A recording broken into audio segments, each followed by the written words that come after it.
Welcome to big TV. మనతో ఉన్నారు దర్శక నిర్మాత తమ్మారెడ్డి భరద్వాజ. 18 రోజుల ఇండస్ట్రీ సమ్మె తర్వాత ఇప్పుడు ఒకసారి అగ్రిమెంట్ జరిగింది. ఎలాంటి అగ్రిమెంటు, లాభ నష్టాలు ఏంటి, ఫ్యూచర్ ఏం జరగబోతుంది? తమ్మారెడ్డి గారు నమస్తే. అంటే 50 రోజులు సమ్మె జరిగినప్పుడు కూడా ఇంత హడావిడి ఎప్పుడు మనం చూడలేదు. 18 రోజుల సమ్మెతోని అంటే ఇన్ని జరగాలన్నీ, అటువైపు కౌంటర్లు ఇటువైపు కౌంటర్లు ఇన్ని జరిగినాయి. అంటే టోటల్గా జరిగిన తర్వాత ఇప్పుడు అగ్రిమెంట్ జరిగింది అంటున్నారు. అంటే ఎవరికి లాభం, ఎవరికి నష్టం అంటే ఏం చెప్పదలుచుకుంటారు? లాభాలు నష్టాలు ఉండండి అగ్రిమెంట్స్లో. దీంట్లో ఏముంటుంది? ఇప్పుడు వర్కర్ పనిచేసే అతనికి ఇప్పుడు 3 ఏళ్ల నుంచి వేతనాలు పెరగలేదు. పెరగాలి అనేది చట్టబద్ధం. ఎందుకంటే మామూలు ఇండెక్స్ పెరుగుతున్నప్పుడల్లా మనకి డిఏలు ఎట్ట పెరుగుతాయో వీళ్ళకి శాలరీ కొంత పెరగటం అనేది ధర్మం. అది ఇప్పుడు మామూలుగా అంటే గవర్నమెంట్లో కానీ వేరే చోట కానీ ఇంక్రిమెంట్ ఉంటుంది, డిఏ పెంపు ఉంటుంది. అట్లీస్ట్ వీళ్ళకి డిఏ ఎట్లాగా ఉండదు కాబట్టి ఎంతో కొంత పెంచుతూ ఉంటే సంవత్సరం బాగుంటుంది అనేది ఇది. అప్పట్లో 10% పెంచాలని ఏదో డిసైడ్ చేశారట. ఎవ్రీ ఇయర్ 10% అని. అంతకుముందు జరిగినప్పుడు 3-4 ఇయర్స్ బ్యాక్ జరిగినప్పుడు మళ్ళీ మీటింగ్ అక్కర్లేదు, ఎవ్రీ ఇయర్ 10% పెంచుతాం అన్నారంట. 3 ఇయర్స్ నుంచి ఆ 10% పెరగలేదు. అందుకని వీళ్ళు ఏం చేశారు, ఒకేసారి 30% మీరు చెప్పిందే కదా 30% పెంచండి అన్నారు.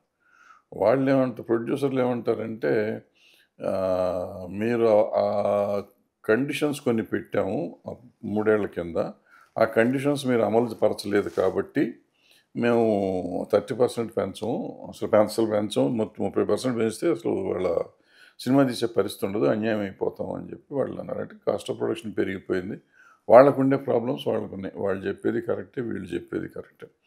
బట్ ఏదైనా ఒకసారి కార్మికుడు నాకు జీతం పెంచాలి అంటే ఎంతో కొంత పెంచి డిస్కస్ చేసేసి క్లోజ్ చేసుకోవాలి.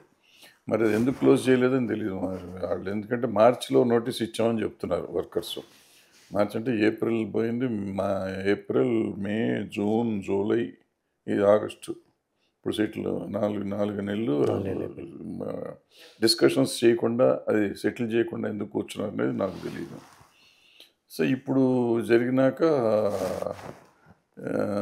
ఈ గవర్నమెంట్ నోటీస్కి వెళ్ళింది ఏంటంటే, అనుకుంటున్నాను, విన్నది నేను, ఈ హిందీ సినిమాలు ఇక్కడి నుంచి వెళ్ళిపోయినాయి, చాలా షూటింగ్లు ఆగిపోయినాయి అంటే ఇమీడియట్గా సీరియస్ అయ్యి వాళ్ళు అర్జెంటుగా షూటింగ్లు మొదలెట్టించే కార్యక్రమంలో వీళ్ళని కూర్చోబెట్టి లేబర్ డిపార్ట్మెంట్లో సెటిల్ చేశారని విన్నాను. ఓకే. అంటే ఇప్పుడు 30% డిమాండ్ చేశారు, 22.5% వరకు పెంచామంటున్నారు. మొదటి సంవత్సరం 15%, తర్వాత ఏమో 2.5%, తర్వాత ఒక 5%, ఇలా ఏదో ఒక లెక్క చెప్తున్నారు. అంటే ఇది అన్ని సెక్టార్లకి ఒకటే ఉంటుందని, లేకపోతే మిగతా లేదు, అన్నిటికీ చేయలేదు, కొన్నిటికి మాత్రమే చేశారు, కొన్నిటికేమో అసలు చేయలేదు, కొన్నిటికి 10% కూడా చేసినట్టున్నారు, కొన్నిటికి అసలు చేయలేదు. బట్ ఆ 10% చేసినట్టుకి సెకండ్ ఇయర్లో ఇక్కడ 5% అంటే వాళ్ళకి 7.5 చేసినట్టున్నారు, ఏదో సంథింగ్ ఏదో చేశారు. అటువంటి ఏదో తేడా ఉంది కొంచెం. కొంతమందికి అసలు చేయలేదు, చేయని వాళ్ళు మాకు చేయాలని వాళ్ళు అడుగుతున్నారు. అంటే అగ్రిమెంట్ చిన్న నిర్మాతలకి చాలా బాగుంది అన్నట్టు ఒక వాయిస్ ఇది వినిపిస్తుంది. అంటే అలాగేమైనా? నేనే చెప్పాను, మిగిలిన వాళ్ళు ఎవరు చెప్పారు నాకు తెలియదు. కానీ ఎందుకు బాగుంటుంది అంటే, యాక్చువల్గా ఈ 15% పెరిగినా బర్డెన్ చిన్న ప్రొడ్యూసర్కి నిజంగా చెప్పాలంటే. అర్థం చేసుకుంటే అలాగే ఉంటుంది. కానీ ఇక్కడ ఒక ఈ కొత్తగా వచ్చిన అగ్రిమెంట్లు అంటే, ఇంతకుముందు అగ్రిమెంట్లో ఉంది, అది అమలుపరచలేదు వర్కర్స్. ఇప్పుడు కార్మికులను అమలుపరచమని చెప్పి చేస్తామని చెప్పి ఒప్పుకున్నారు. అదేంటంటే కొన్ని క్రాఫ్టుల్లో ఇంతమందిని పెట్టుకోవాలి, ఫలానా వాళ్ళని పెట్టుకోవాలని కొంచెం ఇన్సిస్ట్ చేస్తూ ఉండేవారు. అది మనకు ఎంతమంది కావాలో, ఎవరిని పెట్టుకోవాలో అనేది ప్రొడ్యూసర్కి ఉండాలి. అంటే ఎంప్లాయరే ఇష్టమే కదా, నేను ఎంతమందిని పెట్టుకుంటాను అనేది నా ఇష్టం, వాళ్ళు తప్ప ఇంతమందిని పెట్టుకొని మీరు చెప్తే నేను పని చేసుకునేవాడిని, నాకు ఎంతమంది కావాలో నాకు తెలుస్తుంది కదా. సో అట్లా కాదు, మీరు ఇంతమందినే పెట్టుకోవాలన్నారు. 2 కారణాలు ఉంటాయండి. ఒకటి నా అవసరం, అంటే నిర్మాత అవసరం. 2 నిర్మాత ఎఫోర్డబిలిటీ, ఆయన డబ్బులు ఇవ్వగలడా లేడా. డబ్బులు ఇచ్చేది నిర్మాత అండి.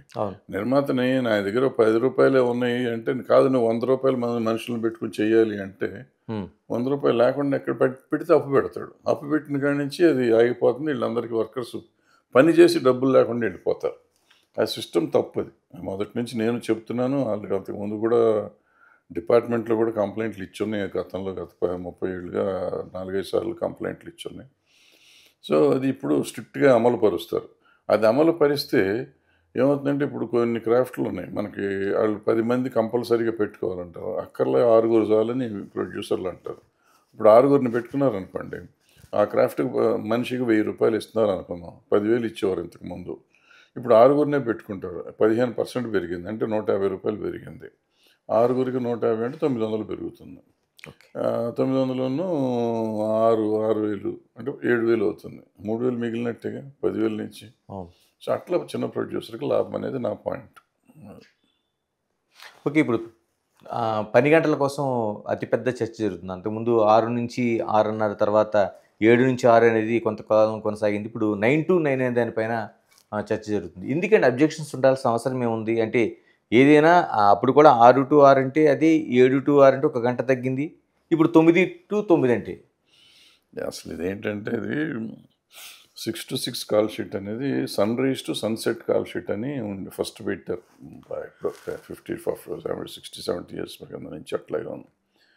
అవుట్‌డోర్‌లోకి వెళ్ళినప్పుడు, అవుట్‌డోర్‌లో వచ్చిన కొత్తలో మామూలుగా 8 అవర్సే కాల్ షీట్ ఉండేది అంతకుముందు. అవుట్‌డోర్స్ వచ్చిన కొత్తలో sunrise to sunset call sheet అని పెట్టారు. దాన్ని సన్‌రైజ్ టు సన్‌సెట్ అంటే టైమింగ్స్ అటు ఇటు ఉంటున్నాయని చెప్పి 6-6 అని చేశారు. ఓకే. తర్వాత కాలంలో ఏం చేశారంటే 7-6 చేశారు. బట్ 6కి వస్తారు ఎవరైనా కానీ. 6కి వచ్చి టిఫిన్లు చేసి 7 ఈవెన్ వచ్చి లైటింగ్ కూడా చేసేస్తారు. లైట్ మెన్ వాళ్ళు 7 గంటలకి ఫస్ట్ షాట్, 7-7:30 లోపల ఫస్ట్ షాట్ తీస్తాం. 15 నిమిషాలు ఇట్లా పెట్టరు కదా.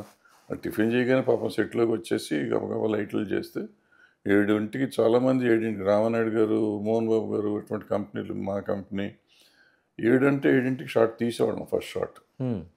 సో ఇప్పుడు 11, 12 దాకా షాట్లు తీయట్లేదు, లేట్ అవుతుంది. అయితే అదేంటంటే యాక్చువల్ అవుట్‌డోర్ పెట్టారు. తర్వాత హైదరాబాద్‌లోకి వచ్చినప్పుడు ఇక్కడ కార్మికులు దొరికేవారు కాదు కాబట్టి మెడ్రాస్ నుంచి తీసుకొచ్చేవాళ్ళం కాబట్టి ఇది అవుట్‌డోర్ అని మేము పోరాడాం అప్పట్లో నిర్మాతలం. ఓకే.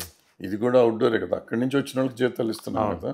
సో ఇది అవుట్‌డోర్ కాబట్టి సింగిల్ కాల్ షీట్ ఇస్తామని చెప్తే అట్లా హైదరాబాద్‌లో అది 7-6 కూడా కాల్ షీట్ అయింది. ఇండోర్‌లో చేసినా గాని. ఇండోర్ అంటే ఫ్లోర్‌లో చేస్తే. హ్మ్. సో అదిను తర్వాత ఏమైనా ఇళ్లల్లో చేయటం మొదలెట్టాం. అది అవుట్‌డోరే. ఇప్పటికి కూడా ప్రాక్టికల్‌గా అవుట్‌డోర్ అయితే అవుట్‌డోరే అవుతుంది. బట్ అవుట్‌డోర్‌లో ఏంటంటే 6 గంటల తర్వాత మీకు లైట్ ఫెయిల్ అవుతుంది. కంటిన్యూ చేయలేము షూటింగ్. సో అందుకే ఆటోమేటిక్‌గా 6 గంటలకు ప్యాకప్ చేసుకొని బయటకొచ్చేస్తాం. ఇప్పుడు ఇండోర్‌లో చేయాలని వీళ్ళు అడిగేది గొడవ. అవుట్‌డోర్‌లో చేయలేరు ఎట్టాగో. వాళ్ళు అడిగినా చేయలేరు. ఎందుకంటే సాయంత్రం చీకటి పడిపోయినాక ఏం చేస్తారు? అవును. సో సెట్లేస్తున్నారు. బయట అవుట్‌డోర్‌లో సెట్లేస్తున్నారు కాబట్టి ఆ సెట్లు చేసినప్పుడు 9-9 చేయండి అని అడుగుతారు. 9-9 చేయటానికి ప్రాబ్లమ్ ఏంటంటే 9-9 ఇంతకుముందు లేదు కదా! ఇప్పుడు చేయమంటే 12 గంటలు చేయాలి. 12 గంటలు చేయాలంటే వీళ్ళు ముందు వచ్చి టిఫిన్‌లు చేసి మేకప్ ఏసేవాళ్ళు మేకప్ ఎయ్యాలి ముందు. అందరికి మేకప్ ఎయ్యాలంటే గంటన్నా ముందు మొదలెట్టాలి హ్మ్. మేకప్‌లో. లైట్ మెన్ కూడా గంట ముందు రావాలి. వచ్చినాక టిఫిన్ కాల్ షీట్ టైంలో టిఫిన్ చేయటం కాదు కదా! అట్లాగే లైట్ మెన్ ఉంటారు. వాళ్ళు యూనిట్‌కెళ్ళి సామాను ఎక్కించుకొని రావాలి. ఓకే. సో, ఇప్పుడు ఇంటికాడ నుంచి వచ్చి ఎవరో అడిగారు మనల్ని తిడుతున్నారు. "నీ ఇంటికాడ నుంచి వస్తానికి ఎవరైనా ఇస్తారా బుద్ధుందా లేదా" అని చెప్పి హ్మ్. కామెంట్లు పెడుతున్నారు. ఇంటికాడ నుంచి వచ్చినందుకు పెట్టక్కర్లా. యూనిట్ నుంచి సామాను తీసుకురావటం అనేది వీళ్ళ డ్యూటీ కాదు ఒక కదా! డ్యూటీ. ఆ! ఇప్పుడు వీళ్ళు అప్పుడు 99 కాల్ షీట్ ఇస్తున్నప్పుడు 9:00 సెట్‌కొచ్చేస్తే నువ్వు సామాను తెచ్చిపెట్టు ఆ టైంకి. పని ఓకే. చేస్తారు. హ్మ్. మనం పని చేస్తానికి తెస్తున్నాం గానీ సామాను తెస్తానికి ఇవ్వట్లా. కరెక్టే. ఎందుకంటే అవుట్‌డోర్ యూనిట్‌ని you are hiring from outside. Hmm. Outdoor unit వాళ్ళు వేరే వాళ్ళు. ఈ పని వాళ్ళు వేరే వాళ్ళు. బట్ ఏంటంటే లోపాయికారిగా అవుట్‌డోర్ యూనిట్‌ని నమ్ముకుని ఈళ్ళుంటారు. ఇప్పుడు అడ్డా కూలీలుంటారు చూడండి. అవును. సో, వాళ్ళు కొంతమంది మేస్త్రులను నమ్ముకుని ఉన్నట్టు ఈళ్ళు పలానా యూనిట్‌ని నమ్ముకొని ఉంటారు. సో, వాళ్ళనేం చేస్తారంటే మీరు వచ్చి మీరు పికప్ చేసుకుంటారా అంటారు వాళ్ళని. సో, వీళ్ళెళ్ళి పికప్ చేసుకొస్తుంటారు. దాన్ని ఒక 1 అవర్, 2 అవర్స్ ఎక్స్‌ట్రా అవుతుంది. మళ్ళీ తిరిగి దింపాలి. తిరిగి దింపాలంటే లైట్లు ఆరాలి మళ్ళీ. ఆరినాక ఈ లైట్లు బండిలో పెట్టి తీసుకెళ్ళి యూనిట్‌లో దింపాలి. నేనంటే ఆ యూనిట్ నుంచి యూనిట్‌కెళ్ళేదాకా కూడా 12 గంటల్లోకే వస్తుంది కదా! Hmm. Officially speaking. So, at least 1 hour ముందు పొద్దున 1 ½ అవర్, 2 అవర్స్ నైట్ లేట్ అవుతుంది. అంటే 12 అవర్స్ చేస్తే వాళ్ళు 14, 15 అవర్స్ చేయాల్సొస్తుంది. ఓకే. చేసినట్టుంటుంది. ఇంటికెళ్ళే టైం కాదు. ఇంటికాడ నుంచి వచ్చే టైం కాదు. యూనిట్ దగ్గర నుంచి యూనిట్‌కెళ్ళే టైం. హ్మ్. సిమిలర్‌గా ప్రొడక్షన్ బాయ్స్ ఉంటారు. వీళ్ళు డైరెక్ట్గా వచ్చేస్తే సరిపోదు. వాళ్ళు వెళ్ళి మెస్‌లకి వెళ్ళి టిఫిన్‌లు తీసుకొని, ప్యాక్ చేయించుకొని, అవి తీసుకొచ్చి మళ్ళీ సర్ది వీళ్ళందరికీ పెట్టి, మళ్ళీ అయిపోయినాక అంట్లు తోమే అది ఉమెన్ మహిళా అవును. సంఘం వాళ్ళు, మహిళా కార్మికులు వాళ్ళు క్లీన్ చేసి పెట్టినాక అన్నీ సర్దుకొని వీళ్ళు తీసుకొచ్చి వ్యాన్‌లో పెట్టి తీసుకెళ్ళి ఆఫీస్‌లో దింపేస్తారు. వాళ్ళు కొంతమంది బండిలోనే అట్టగా పెట్టేస్తారు. లేకపోతే అప్పుడప్పుడు ఏంటంటే లోపలే స్టూడియోలు ఉండేవి కాబట్టి ఇంతకుముందు స్టూడియోలోని రూమ్ ఇచ్చేవాళ్ళం. అందులో పెట్టేసి వెళ్ళిపోయేవారు. ఇప్పుడు అట్లా అన్నీ అవుట్‌డోర్‌లు అయిపోయినాయి కాబట్టి బయటికి తీసుకెళ్ళాల్సి వస్తుంది. సో, వాళ్ళకి రాత్రి 12 అయిపోతుంది వెళ్ళేసరికి. Okay. So, makeup, costumes, production అసిస్టెంట్లు, కార్లు. హ్మ్. కార్లోళ్ళు వీళ్ళని కరెక్ట్‌గా పికప్ చేసుకొని రాకపోతే 9కి షూటింగ్ చేయలేం. ఓకే. సో, వీళ్ళు 7 తీసుకొచ్చారు. ఎందుకంటే వాళ్ళు మేకప్ వేసుకోవాలి కదా అవును. ఆర్టిస్టులు. మేకప్ వేసుకోవాలి కాబట్టి ముందు తీసుకురావాలి.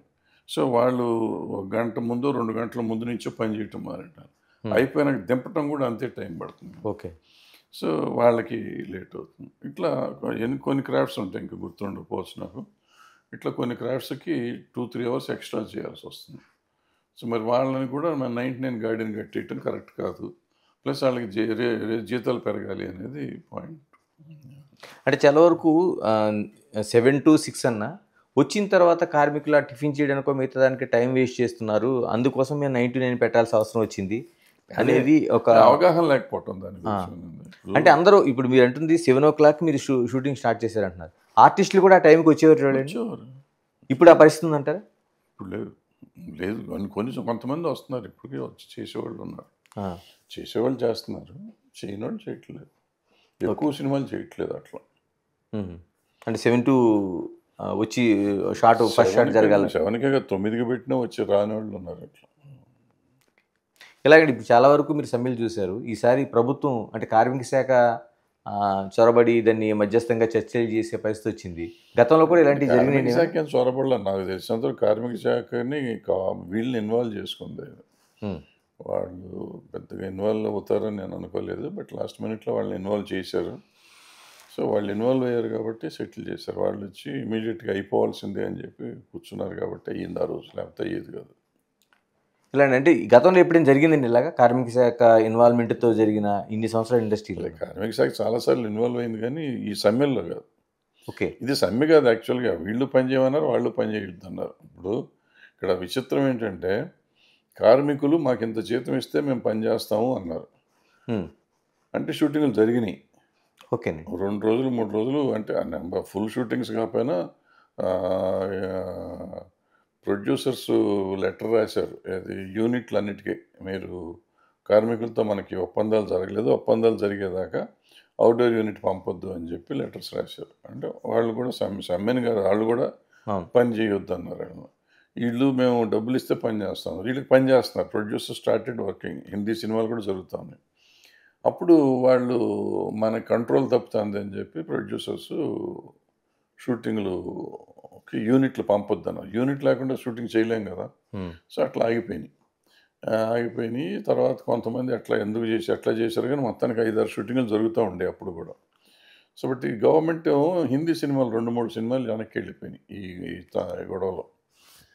సో, ఈ వర్కర్స్ వల్ల షూటింగ్ ఆగిపోయింది అనే ఇంప్రెషన్‌లోకి గవర్నమెంట్ వెళ్ళింది. ఇమ్మీడియేట్‌గా దాన్ని ఎట్లైనా స్టార్ట్ చేయాలి. ఇది ఇక్కడ ఏదో పెద్ద హబ్ చేద్దాం అనుకుంటున్నాం. ఇంటర్నేషనల్ హబ్ చేద్దాం అనుకుంటా అంటే, వీళ్ళు షూటింగ్‌లు ఆపేస్తున్నారు కదా! అని ఏదో గవర్నమెంటు సీరియస్‌గా దాన్ని ఎట్లైనా ఇవాళ సాల్వ్ చేయాలని కూర్చొని పాపం రాత్రి 10 దాకా కూర్చొని సెటిల్ చేశారు. అంటే డైరెక్ట్‌గా సీఎంఏ రేవంత్ రెడ్డి ఇన్వాల్వ్‌మెంట్ అయ్యారు. నిర్మాతలతో మాట్లాడారు. కానీ ఇక్కడ మనం మాట్లాడాల్సింది ఏంటంటే నిర్మాతలతో మాట్లాడేటప్పుడు మీరు మానవతా దృక్పథంతో కార్మికులను చూడాలనే ఒక వర్డ్ ఒకటుంది. అంటే అలాంటి పరిస్థితి ఉందంటారా ఇండస్ట్రీలోన? డెఫినెట్‌గా ఉంటుందండి. ప్రొడ్యూసర్‌లేం రాక్షసులు కాదు. రాక్షసులైతే ఇంత రేట్లు ఇవ్వరు కదండీ! ఇప్పుడు లాస్ట్ టైమ్ 30% పెంచారు ఈళ్ళు. హ్మ్. ప్రొడ్యూసర్స్ చాలా రీజనబుల్‌గా ఉంటారు. బావుంటాయి. ఏదో కొన్ని కొన్ని పరిస్థితుల్లో కొన్ని ఈగోస్ వస్తా ఉంటాయి. వాళ్ళకి ఏదో ఈగోస్ ఈవెన్ ప్రొడ్యూసర్‌లకు కూడా రాంగ్ ఫీడింగ్. ఇంతకుముందు హ్మ్. గతం ప్రొడ్యూసర్‌లకి, ఇప్పుడు ప్రొడ్యూసర్‌లకి తేడా ఏంటంటే, ప్రొడ్యూసర్‌లు డైరెక్ట్‌గా కార్మికులతో కాంటాక్ట్‌లో ఉండేవాళ్ళు. అంటే సినిమాలు చేస్తుంటే ఒక ఫ్యామిలీ లాగా ఉండేవాళ్ళం. గత ప్రొడ్యూసర్లు రామానాయుడు గారి దగ్గర నుంచి తీసుకోండి, ఎవరున్నా కానీ అరవింద్ గారు, సురేష్ వీళ్ళంతా కూడా. ఇప్పుడు వచ్చేటప్పటికి ఏమైందంటే మనం ఒక్కొక్కళ్ళు 4-5 సినిమాలు 10 సినిమాలు కూడా జరుగుతున్నాయి షూటింగ్లు పెద్ద ప్రొడ్యూసర్లకి. వాళ్ళే మ్యాక్సిమం సినిమాలన్నీ వాళ్ళే ఉన్నాయి, కంట్రోల్ వాళ్ళదే ఉంది రాష్ట్రంలో. వాళ్ళకి అంత టైం లేదు, ఎవరిని ఫ్యామిలీ అనుకునే టైం లేదు. నలుగురు అన్ని సినిమాలకి బిజీగా ఉంటారు వాళ్ళు. సో వాళ్ళకి ఇంటరాక్షన్ లేదు వర్కర్స్తో. ఓకే. సో బట్ అయినా కూడా వాళ్ళు ఎప్పుడు కన్సిడరబుల్గానే ఉంటారండి. వాళ్ళేం దుర్మార్గంగా వీళ్ళని నాశనం చేద్దామనే ఫీలింగ్ ఉండదు. కొన్ని వాళ్ళకున్న ఫీడ్‌బ్యాక్‌లు గానీ, రకరకాలు గానీ, మొత్తానికి వాళ్ళు ఈసారి ఎందుకో కొంచెం స్టబ్బర్న్‌గా ఉన్నారు. అది ఎప్పుడు ఉండనంత ఉన్నారు. తెలీదెందుకో. ఎందుకొచ్చిందంటారు అసలు అంత అంత తెలీదు. నాకు ఐడియా లేదు. నేను పెద్ద దూరంగా ఉంటున్నా, మనకు ఐడియా లేదు. అంటే ఇలాంటి ఈ సమ్మె కావచ్చు, లేకపోతే మీ పనులు ఆఫ్ చేసుకోవడం కావచ్చు, ఈ దాంట్లోనే స్కిల్ వర్కర్స్ మనకు లేనిది ఒక అతిపెద్ద చర్చ ఒకటొచ్చింది. ఏమంటారు మీరు దీన్ని? స్కిల్ వర్కర్లు అంటే ఎట్లాగండి? ఇప్పుడు 'బాహుబలికి' ముందు వరకు ఈ ఈ సో కాల్డ్ ఈ కంపెనీలు లేవండి. ప్రొడక్షన్ కంపెనీస్ లేవండి. వీళ్ళంతా వచ్చి ఇప్పుడు ఈ 10 మంది వచ్చింది 'బాహుబలి' తర్వాతే వచ్చారు. ఓకే. ఈ కంపెనీలు ఎక్సెప్ట్ సురేష్ గారు, అరవింద్ గారు, దిల్ రాజు గారు, వాళ్ళు ప్రసాద్ గారు, భోగవల్లి ప్రసాద్ గారు. ఈ 4 కంపెనీలు వదిలిపెడితే మిగిలిన కంపెనీలన్నీ తర్వాత ఆఫ్టర్ 'బాహుబలి' వచ్చిన కంపెనీలే మెజారిటీ. సో 'బాహుబలి 1, 2' కూడా ఇంటర్నేషనల్ స్టాండర్డ్ అని చెప్పి ఎగబడి చూశారు. భారతదేశానికి 1000 కోట్ల సినిమా చేయొచ్చని చూపించిన సినిమాలు 'బాహుబలి' కదా! అవును. ఆ సినిమాకి అన్‌స్కిల్డ్ వర్కర్సే చేశారా మరి? ఓకే. వీళ్ళేగా చేసింది. ఆ.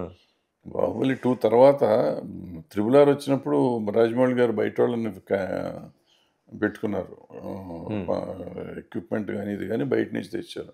'బాహుబలి' వరకు మనం ఇక్కడ లోకల్ ఎక్విప్‌మెంట్‌తోని చేశారు. లోకల్ మనుషులతోని చేశారుగా. హ్మ్. సో, అదేం లేదండి. కొన్ని క్రాఫ్ట్స్‌లో కొన్ని అవసరాలుంటాయి. ఇప్పుడు మనకి ఎక్విప్‌మెంట్ కొంత అప్పటికి లేదు. ఇప్పుడు అన్నీ వచ్చేసినాయి మనకి హైదరాబాద్‌లో అన్నీ ఉన్నాయి. కొన్ని బాంబే నుంచి తెచ్చుకున్నాం. 'పుష్ప' టైంలో కూడా కొన్ని ఏదో కెమెరాలు క్రేన్‌లో ఇది తెస్తే మేమంతా ఈ పిచ్చిగా ఎళ్లి చూసి నేనే ఎళ్లి చూసొచ్చేది. ఇట్లా ఉంటుందా అని చూసొచ్చాను. ఈవెన్ మొన్న దత్ గారు 'కల్కి' సినిమా తీస్తుంటే కూడా ఏదో ఒక డ్రోన్ ఒకటొచ్చింది. పెద్ద డ్రోన్. అది చూస్తానికి ఎళ్లి చూసొచ్చాను నేను. ఆ. అంటే అది అట్లా ఎక్విప్‌మెంటు మన దగ్గర కొంత లేకపోతే తెస్తా ఉంటారు. చాలా కాస్ట్‌లీ ఎక్విప్‌మెంటు. అప్పుడు వేరే టెక్నీషియన్స్ వస్తారు. అంటే మన స్కిల్ పెంచుకోవడం కోసం కొంత కార్పస్ ఫండ్ కూడా ప్రభుత్వం ఇస్తుందనేది ప్రభుత్వం అనౌన్స్ చేసింది. ఎంతవరకు ఎలా చూడాల్సిన అవసరం ఉంది? యాక్చువల్‌గానండి సెంట్రల్ గవర్నమెంట్ ఎప్పటినుంచో స్కిల్ డెవలప్‌మెంట్ స్కీమ్స్ ఉన్నాయండి. ఓకే. దానికి ఫండ్ ఉంది. స్కిల్ డెవలప్‌మెంట్‌కి ఒక వింగ్ ఒకటుంది. వాళ్ళు ప్రతి సంవత్సరం వచ్చి ఇక్కడ మన దగ్గర వర్క్‌షాప్స్ రన్ చేస్తారండి. హుహు. ఎప్పటినుంచో ఉందది. ఎంతమంది వెళ్తున్నారు, ఎంతమంది నేర్చుకుంటున్నారు అనేది తెలీదు. మ్యాండేటరీ కాదండి అదేమి. మ్యాండేటరీ కాదండి. ఓకే. సో, మనల్ని పంపించాలి. బేసిక్‌గా ఏంటంటే స్కిల్ డెవలప్‌మెంట్ ఇప్పుడు అంటే ఆ పద్ధతి కూడా కరెక్ట్ కాదు. అదేంటంటే ఇప్పుడు వాళ్ళెవళ్ళో వస్తారు. ఇక్కడ యూనియన్‌కి ఇన్ఫార్మ్ చేస్తారు. ఈ యూనియన్‌లో ఉన్న 10 మందికి అంటే అప్‌గ్రేడ్ చేయటం అవుతుంది తప్ప కొత్త వాళ్ళని తయారు చేయటం అవ్వదు. ఇప్పుడు గవర్నమెంట్ చెప్పే పద్ధతి ఏంటంటే కొత్త జనరేషన్ తీసుకురావాలి. ఓకే. కొత్త వాళ్ళని తయారు చేయాలి. హ్మ్. కొత్త వాళ్ళని తయారు చేసినప్పుడు ఈ కొత్త నీరు రావాలి యూనియన్స్‌లో. యూనియన్స్‌లో కూడా పాత వాళ్ళు ఇప్పుడు నాలాంటి వాళ్ళు ఉంటారు. రిటైర్ అయిపోయి ఏదో 10 ఏళ్ళు అయిపోయింది. ఇంకా యూనియన్‌లో ఉండి ఎలక్షన్‌ల కోసం తప్ప మాకెందుకు మేము ఉండేది. అటువంటి వాళ్ళని తీసేసేయాలి యూనియన్స్ కూడా. తీసేస్తే చాలా వరకు బెటర్ అవుతుంది. ఏమవుతుందంటే వాళ్ళు ఉండి కొంతమందికి ట్రేడ్ యూనియనిజం అని అర్థం చేసుకోకుండా మాకెందుకు పని ఎవరు ట్రేడ్ యూనియన్‌లు ఉద్యోగాలు ఇవ్వటానికి కాదు.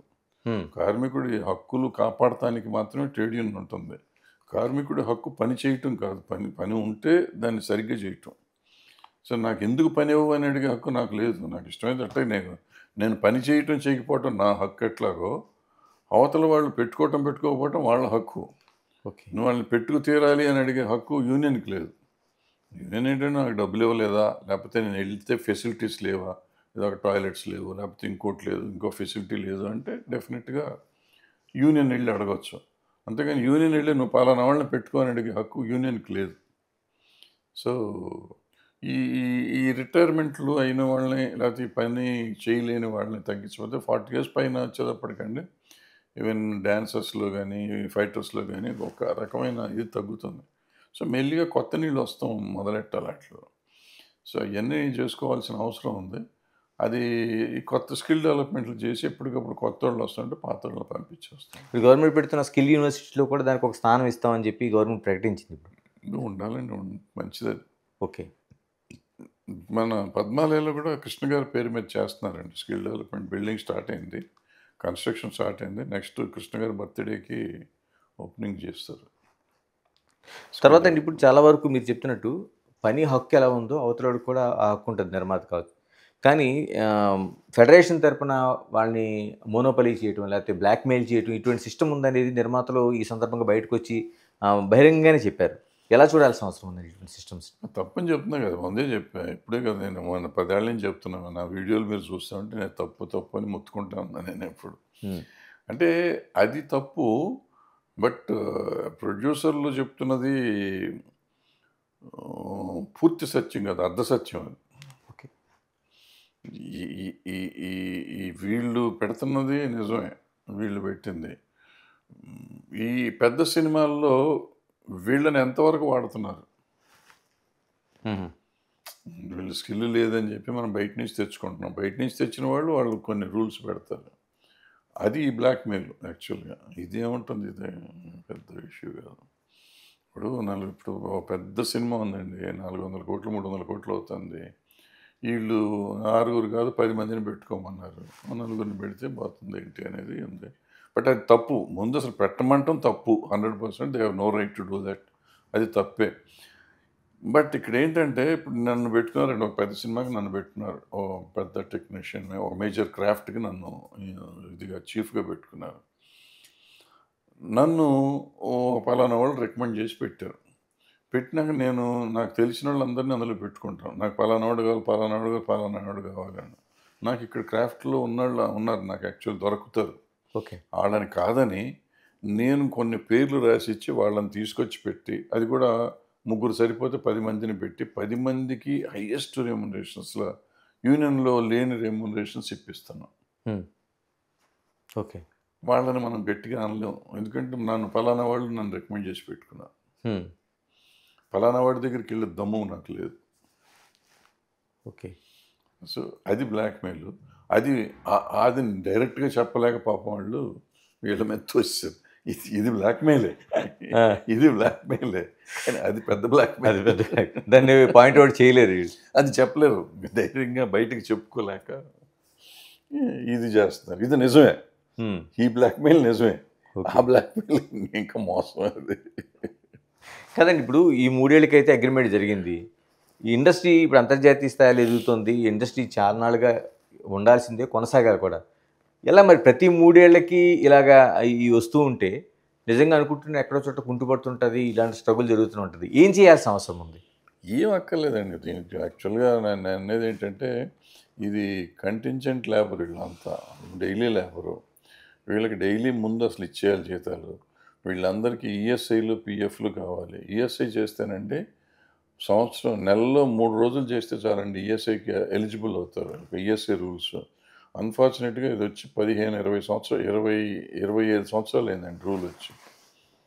పిఎఫ్ ఈఎస్ఐ గవర్నమెంట్ పెట్టి 25 ఇయర్స్ అయిందండి. ఈ రోజు వరకు ఒక కార్మికుడికి కూడా ఈఎస్ఐ లేదు, పిఎఫ్ లేదండి. ఓకే. ఎవరు చేయట్లేదండి. అది రావాలండి అమల్లోకి. జీతాలు పెరిగినా పెరగకపోయినా అది అమల్లోకి రావాలండి. ప్లస్ జీతాల దగ్గరికి వచ్చేటప్పటికి ఈ కంటింజెంట్ లేబర్ కాబట్టి 10% పెంచాలి, 20% పెంచాలి అని కాకుండా ఈ డిఎల్ పెరుగుతాం కదండి. ఇప్పుడు మన ఇండెక్స్ ప్రకారం కరువు భత్యం పెరుగుతుంది కదా. ఆ కరువు భత్యం రేటు అందరికీ వాళ్ళకి పెంచినట్టు వీళ్ళకి కూడా ప్రతి సంవత్సరం ఒకసారి పెంచితే సరిపోతుంది, న్యాయంగా. బట్ ఈఎస్ఐను పిఎఫ్ చేసి కరువు భత్యం రేషియోలో పెంచితే నాకు తెలిసినంత వరకు చాలా బాగా ఉంటుంది. ఎందుకంటే ఇప్పుడు నేను చెప్పినట్టు రిటైర్ పోవాలన్నాను చూడండి, వాళ్ళకి ఏమవుతుందంటేనండి తర్వాత ఎట్లా బతకాలని ఆలోచన ఉంటుంది. అదే ఈఎస్ఐ పిఎఫ్ వచ్చిందంటే రిటైర్మెంట్ చేసే రోజుకి యూనియన్కి ఎంతో కొంత ఇస్తుంది, లేకపోయినా గవర్నమెంట్ దగ్గర పిఎఫ్ డబ్బులు ఉంటాయి. ఈ ఈఎస్ఐలోకి వస్తే ఫ్యామిలీ మొత్తానికి ఈఎస్ఐ త్రూ అవుట్ లైఫ్ ఉంటుందండి. ఈఎస్ఐ ఇప్పుడు మన గవర్నమెంట్ ఎంప్లాయీకి ఎట్లా ఈఎస్ఐ రిటైర్ అయిపోయినా కంటిన్యూ అవుతుందో ఫ్యామిలీకి, వీళ్ళకి కూడా అట్లా కంటిన్యూ అవుతుందండి. సో ముందు మెడికలే కదా, మెడిసినే కదండి. మనం ఊరికి అనుకుంటాం కానీ మిడిల్ క్లాస్ మనకి ఏదన్నా హాస్పిటలైజ్ అయ్యామంటే వాళ్ళు డబ్బులు కట్టే పరిస్థితి లేదు. Correct. So unless you have a government support are insurance, మనం ఎవరూ బతికే పరిస్థితి లేదు. హాస్పిటల్కి వెళ్తే పెద్ద ఇష్యూ వస్తే. సో అది ఈఎస్ఐ వస్తే చాలా మంచిది అవుతుంది. ఇలా ఇప్పటితో అగ్రిమెంట్ అయింది అంటున్నారు. నిజంగా ఇక్కడితో అయిపోయినట్టేనా? లేకపోతే ఇంకా చాలామంది కార్మికులు అసంతృప్తులు వ్యక్తం చేస్తున్నారు. నిర్మాతల్లో కొందరు ఆ సన్నాయి నొక్కులు వినిపిస్తున్నారు. అంటే అవ్వలేదు నిజంగా. అంటే అప్పుడు కమిటీ వేసి మళ్ళీ మిగిలిన మిగిలిన చేస్తా అన్నారు. 5-6 క్రాఫ్ట్లు ఇందాక చెప్పాను కదా, అట్లాంటి ప్రాబ్లమ్స్ ఉన్నాయి. వాళ్ళకి న్యాయం చేయాలి ఎట్టి పరిస్థితుల్లోనూ. గవర్నమెంట్ చేయాలి. ఎందుకంటే గవర్నమెంట్ ఇన్వాల్వ్ అయినప్పుడు లేబర్ డిపార్ట్మెంట్ ఇన్వాల్వ్ అయ్యి 8 అవర్స్ టైం కాకుండా 12 అవర్స్ టైంకి ఇన్వాల్వ్ అవ్వటం అనేది, ఐ మీన్ అగ్రిమెంట్ చేయించడం అనేది ఓకే. రేపు ఎప్పటికైనా గవర్నమెంట్ మీద తప్పే అవుతుంది. ఓకే. సో గవర్నమెంట్ అది రెక్టిఫై చేసుకుంటుంది ఎప్పుడో ఒకప్పుడు. ఇవాళ కాకపోతే రేపు కాకపోతే ఎల్లుండి అది చేయాల్సి వచ్చినప్పుడు ఎలాగో చేస్తారు. అది అంటే ఈ 2-3 రోజుల ఫెడరేషన్ నాయకులతో సీఎం ప్రభుత్వం తరపున మీటింగ్ ఉందంటున్నారు. విన్నానండి, ఎవరు చెప్పారు నాకు. ఎట్లా పిలుస్తాను, ఆయన పిలిచి ఉండొచ్చు, పిలుస్తారేమో తెలియదు. అంటే ఎలా ఉండే అవకాశం ఉంది కార్మికుల నుంచి? అంటే వీళ్ళ వాయిస్ వినిపిస్తే ఒక మధ్యస్థంగా ఒక అంగీకారం కుదిరే అవకాశం ఉంటుందండి? ఈ అంగీకారం కుదిరిపోయింది కదా, ఇంకేదో వీళ్ళు చెప్తే ఇప్పుడు ఆ కమిటీ వేస్తున్నారు కదా, ఆ కమిటీ చేసినప్పుడు ఆ కమిటీకి వీళ్ళ కార్మికులు చెప్పే రికమెండేషన్స్ పంపిస్తారు అనుకుంటా. సీఎం గారి ద్వారా పంపిస్తారని. ఎందుకంటే చివరిగా చెప్పండి, ప్రతిసారి ఒక కీ రోల్లో ఉండే ఫిలిం ఛాంబర్ ఈసారి అసలు ఎటు కాకుండా అయిపోయింది. అంటే అది అందరికీ బయటకు కనిపిస్తుంది. అంటే కీరోల్లో ఇప్పుడు కూడా కీరోల్లోనే ఉంది యాక్చువల్గా చెప్పాలంటే. బట్ అన్ఫార్చునేట్గా ఏం చేశారంటే, ఇప్పుడు ఇందాక చెప్పిన 10 కంపెనీలు జరుగుతున్నాయని, 10 కంపెనీలే నిజంగా వాళ్ళే సినిమాలు తీస్తున్నారు. వాళ్ళు కాక బయట వాళ్ళు తీసే పరిస్థితి లేదు. చిన్న సినిమాలు చేస్తున్నారు. వాళ్ళ కష్టాలు వాళ్ళు పడుతున్నారు. ఈ 10 కంపెనీలు మేజర్గా ఇండస్ట్రీని కంట్రోల్ చేస్తున్నాయి. కంట్రోల్ చేస్తున్నప్పుడు వాళ్ళు పై చేయి అయింది ఇప్పుడు. సో ఛాంబర్ని ఏమంటారంటే, మీకేం తెలుస్తుంది, కష్టం పడేది మేము కదా, మా కష్టం మీకు తెలీదు, సో మేము సెటిల్ చేస్తాం అనే పద్ధతిలోకి వచ్చింది అది బండి. సో వాళ్ళు మాట్లాడుతున్నారు కాబట్టి వాళ్ళు ఈ గవర్నమెంట్ మీదకి తీసుకెళ్ళి గవర్నమెంట్ ద్వారా చేస్తానికి ప్రయత్నం చేసుకున్నారు వాళ్ళు. ఇన్ని చేసినప్పుడు గవర్నమెంట్ ఒకటే, నాకు గవర్నమెంట్ మొన్న చేసిన దాంట్లో నాకు చిన్న మినీ అబ్జెక్షన్ ఏంటంటే, వాళ్ళు 13 కోట్ల చిల్లర బాకీ ఉన్నారు. ఓకే. ఆ బాకీ ఇప్పించలేదు. ఫస్ట్ అది ఇప్పించాలి కదా, ముందు కార్మికుల డబ్బులు బాకీలు ఉన్నాయి. బకాయిలు 13-14 కోట్ల మధ్య ఉంది బాకీ బకాయి. అది ఇప్పించలేదు. 12 గంటలు పని చేయింది, ఒప్పించారు. ఈ 2 అనేది గవర్నమెంట్ ఉండి చేయాల్సిన పని కాదు. గవర్నమెంట్ లేకుండా ఛాంబర్ చేసింది అనుకోండి, సరే ఎప్పుడో సెటిల్ అవుతుంది అనుకోవచ్చు. గవర్నమెంట్ చేసినప్పుడు ఆన్ ద స్పాట్ నువ్వు రేపు పొద్దున కల్లా అగ్రిమెంట్ చేయి అని చెప్పి రాత్రి చేయించినప్పుడు ఆన్ ద స్పాట్ వీళ్ళతో డబ్బులు కూడా కట్టించి ఉండాల్సింది, బాగుండేది. 12 గంటలు అనేది లేబర్ చట్టం ప్రకారం 8 అవర్సే కాబట్టి, లేబర్ కమిషనర్ ఆఫీస్లో అగ్రిమెంట్ జరిగింది కాబట్టి అది 8 అవర్స్ చేసి ఉంటే బాగుండేది. 9 to 6 చేసి ఉంటే బాగుండేది. ఈ 2 అయ్యుంటే బాగుండేది. బట్ ఇప్పుడు సీఎం గారు పిలిచారంటున్నారు కాబట్టి ప్రాబ్లీ రేపు సీఎం గారి దగ్గర వీళ్ళంతా చెప్పుకుంటే సెటిల్ అవుతుందేమో తెలియదు. అవ్వాలని అయితే నేను కోరుకుంటున్నాను. థ్యాంక్ యూ అండి. Thank you. ఇది టోటల్గా ఒక సమ్మె విరమణ అగ్రిమెంట్ తర్వాత ఇప్పుడు చాలా సమస్యలు ఇంకా మిగిలే ఉన్నాయి. ప్రభుత్వం దీనిపైన కమిటీ వేసినట్టుంది. కానీ ఏదైతే బకాయిలు ఉన్నాయో వీటిని ఖచ్చితంగా నిర్మాతలు చెల్లించాల్సిన అవసరం ఉంది. మరోవైపు 10 గంటల పైన మరో చర్చ జరగాల్సిన అవసరం ఉంది. దీంతోపాటు ఇండస్ట్రీ కరెక్ట్గా ఉండాలంటే స్కిల్ డెవలప్మెంట్కి శాశ్వత ప్రాతిపదికన ఏదైతే గతం నుంచి సిస్టమ్స్ ఉన్నాయో అవి కొనసాగాలి. దీంతోపాటు ఇప్పుడు సీఎం ఫెడరేషన్తో మీటింగ్ ఏర్పాటు చేస్తున్నారు కాబట్టి ఇందులో ఒక ఖచ్చితమైన ఫలితాలతో ఒక సమన్వయం జరగాలనేది మనకి కీలకంగా వస్తున్న అభిప్రాయం. Keep watching Big TV. This is Ganesh. For more videos like this, subscribe Big TV channel.